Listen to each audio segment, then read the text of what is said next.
Hi. ഇന്ത്യക്കാർക്ക് പ്രത്യേകിച്ച് കേരളത്തിലുള്ളവർക്ക് വളരെ ഈസി ആയിട്ട് കാണാൻ പോകാൻ പറ്റുന്ന ഒരു വിദേശ രാജ്യമാണ് ദുബായ്. ദുബായ് UAE-യിലുള്ള ഒരു എമിറേറ്റ് ആണ്.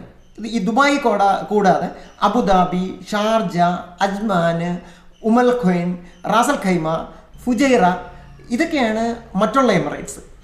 അതിൽ ദുബായാണ് ഏറ്റവും പ്രോമിനൻ്റ് ആയിട്ടുള്ള എമിറേറ്റ്. അവിടെയാണ് ഏറ്റവും കൂടുതൽ കാണാനുള്ളത്. നമുക്ക് ഏകദേശം ഒരു 4 നൈറ്റ് വേണ്ടി വരും ദുബായ് മുഴുവനായിട്ട് കാണാൻ വേണ്ടി. അതിൻ്റെ കൂടെ അബുദാബി കൂടെ ഉൾപ്പെടുകയാണെങ്കിൽ 1 നൈറ്റോ അല്ലെങ്കിൽ 2 നൈറ്റോ കൂട്ടിയാൽ അബുദാബിയും കൂടെ നമുക്ക് പ്ലാൻ ചെയ്യാൻ പറ്റും. ട്രിവാൻഡ്രത്ത് അല്ലെങ്കിൽ കൊച്ചിയിൽ നിന്ന് ദുബായിലോട്ട് നേരിട്ട് ഫ്ലൈറ്റുകളുണ്ട്. പിന്നെ കുറച്ചുകൂടെ ചിലവ് കുറഞ്ഞ രീതിയിൽ നമുക്ക് അബുദാബി വഴി അല്ലെങ്കിൽ ഷാർജ വഴി നമുക്ക് ദുബായിൽ പോകാം. അബുദാബിയിൽ നിന്ന് ഒരു 2 മണിക്കൂർ ബൈ റോഡ് ബസ്സിൽ നമുക്ക് ദുബായിലെത്താൻ പറ്റും. ഷാർജയിൽ നിന്ന് ടാക്സി എന്തെങ്കിലും പിടിച്ചു കഴിഞ്ഞാൽ ഒരു 1/2 മണിക്കൂർ കൊണ്ട് അല്ലെങ്കിൽ ഒരു 3/4 മണിക്കൂർ കൊണ്ട് നമുക്ക് ദുബായിലെത്താൻ പറ്റും. ദുബായ് കുറച്ച് എക്സ്പെൻസീവാണ്. ഹോട്ടലൊക്കെ ഏകദേശം ഒരു 10,000 രൂപയൊക്കെ ആവും ഒരു ട്വിൻ അക്കോമഡേഷനൊക്കെ.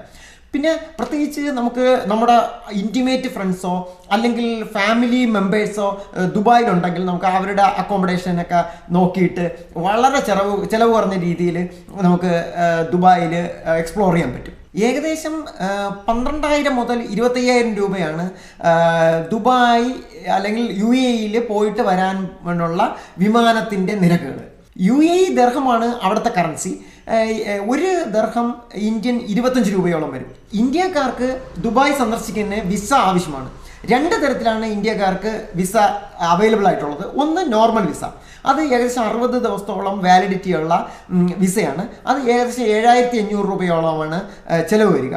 അത് ഓൺലൈൻ സൈറ്റ് ലിസ്റ്റിലോ അല്ലെങ്കിൽ മേക്ക് മൈ ട്രിപ്പോ അല്ലെങ്കിൽ ഏതെങ്കിലും ട്രാവൽ ഏജൻറ്റ് വഴിയോ നമുക്ക് ഈ ദുബായ് വിസ എടുക്കാൻ പറ്റും, അതായത് UAE വിസ എടുക്കാൻ പറ്റും. അല്ലാതെ വേറൊരു ഓപ്ഷൻ ഉള്ളത് ഇന്ത്യൻസിന് പ്രത്യേകിച്ച് US visa, Australian visa, UK visa പോലെയുള്ള വലിയ രാജ്യങ്ങളുടെ വിസ ഉണ്ടെങ്കിൽ നമുക്ക് ഓൺ അറൈവൽ വിസ എടുക്കാൻ പറ്റും. അത് ഏകദേശം 3,000-3,500 രൂപയാണ്. അവിടെ ചെന്നിട്ട് വിസ എടുക്കുന്നതാണ് ഓൺ അറൈവൽ വിസ. നവംബർ മുതൽ മാർച്ച് വരെയാണ് UAE സന്ദർശിക്കാൻ പറ്റിയ സമയം. അതായത് അപ്പോഴാണ് തണുപ്പ്, അതായത് ചൂട് കുറഞ്ഞ മാസങ്ങൾ. അതിൽ ഡിസംബർ, ജനുവരി നല്ല തണുപ്പാണ്. ദുബായ് ഫുള്ള് മെട്രോ സർവീസ് വെച്ചിട്ട് ലിങ്ക്ഡ് ആണ്. അപ്പം നമുക്കൊരു ട്രാവൽ കാർഡ് എടുത്തു കഴിഞ്ഞാൽ ഏകദേശം 25 ദർഹത്തിന് ട്രാവൽ കാർഡ് എടുത്താൽ അതിൽ 19 ദർഹത്തിൻ്റെ യാത്ര നമുക്ക് ചെയ്യാം. ഒരു യാത്രയ്ക്ക് ഏകദേശം ഒരു 3 ദർഹം ഒക്കെയാണ് ചാർജ് വരിക. മെട്രോ കൂടാതെ നമുക്ക് ടാക്സിയിലും ദുബായ് എക്സ്പ്ലോർ ചെയ്യാൻ പറ്റും. ടാക്സി കുറച്ച് നമ്മളിപ്പം പബ്ലിക് ട്രാൻസ്പോർട്ട് കഴിച്ച് കുറച്ച് എക്സ്പെൻസീവ് ആയിരിക്കും.